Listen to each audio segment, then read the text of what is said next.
ഈ SFI KSU സംഘർഷത്തിൽ കാര്യവട്ടം ഡിപ്പാർട്ട്മെൻറ്റിൽ നടന്ന അന്വേഷണ കമ്മീഷൻ കേരള യൂണിവേഴ്സിറ്റി രജിസ്ട്രാർക്ക് റിപ്പോർട്ട് കൊടുത്തു എന്ന വാർത്ത വരുന്നുണ്ട്. CCTV കേടായതുകൊണ്ട് സംഘർഷത്തിൻ്റെ ദൃശ്യങ്ങൾ ലഭിച്ചിട്ടില്ല എന്നാണ് റിപ്പോർട്ടിലെ ഒരു പരാമർശം. രജിസ്ട്രാർ എന്ന റിപ്പോർട്ട് വൈസ് ചാൻസലർ കൈമാറും. ഹരികൃഷ്ണൻ ചേരുന്നു തിരുവനന്തപുരത്ത് നിന്ന് മറ്റു വിവരങ്ങളുമായി. പറയൂ ഹരികൃഷ്ണൻ.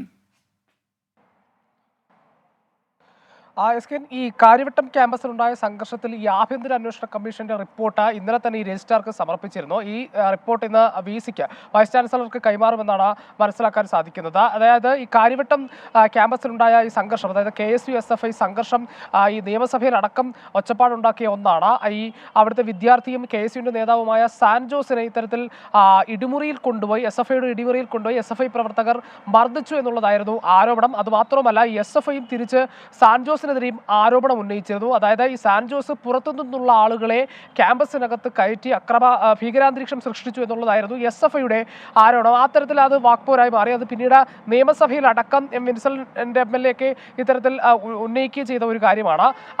ഇപ്പോൾ അതിനുശേഷമാണ് അതിന് പിന്നാലെ ഈ യൂണിവേഴ്സിറ്റി VC ആയിട്ടുള്ള മോഹൻ കുന്നുമൽ ഈ ആഭ്യന്തര അന്വേഷണ കമ്മീഷനോട് അന്വേഷണം നടത്താൻ ആവശ്യപ്പെട്ടു. അതിന്റെ റിപ്പോർട്ട് ഇന്നലെ സമർപ്പിച്ചിരിക്കുന്നു. ഈ റിപ്പോർട്ടിൽ ഉള്ളടക്കം എന്ന് പറയുന്നത് ഇതുമായി ബന്ധപ്പെട്ട് ഈ ഹോസ്റ്റലിൽ ഇടിമുറി ഇല്ല എന്നുള്ളത് റിപ്പോർട്ടുകളാണ്, അല്ലെങ്കിൽ അത്തരത്തിലുള്ള സൂചനകളാണ് ഈ റിപ്പോർട്ടിൽ ഉള്ളതെന്നാണ് മനസ്സിലാക്കുന്നത്. അത് മാത്രവുമല്ല ഈ ക്യാമ്പസിൽ നമുക്കറിയാം ഈ കാര്യവട്ടം ക്യാമ്പസിൽ നിരവധി ക്യാമറകളുണ്ട്. ഈ ക്യാമറകൾ ദൃശ്യങ്ങൾ പതിയേണ്ടതുമാണ്. പക്ഷേ ഈ CCTV കേടായതിനാൽ ഈ സംഘർഷവുമായി ബന്ധപ്പെട്ട യാതൊരു തരത്തിലുള്ള ദൃശ്യങ്ങളും തങ്ങൾക്ക് ലഭിച്ചിട്ടില്ല എന്നുള്ള തരത്തിലുള്ള സൂചനകളുമാണ് ഈ റിപ്പോർട്ടിൽ ഉള്ളത് എന്നാണ് മനസ്സിലാക്കുന്നത്. എന്തായാലും തിരുവനന്തപുരത്ത് നിന്ന് വിവരങ്ങൾ നൽകിയത്. കാര്യവട്ടത്ത് നടന്ന KSU SFI സംഘർഷത്തിൻ്റെ റിപ്പോർട്ടാണ് രജിസ്ട്രാർ ഈ report Kerala university vice chancellor Mohan കുന്നുമലിന് കൈമാറും.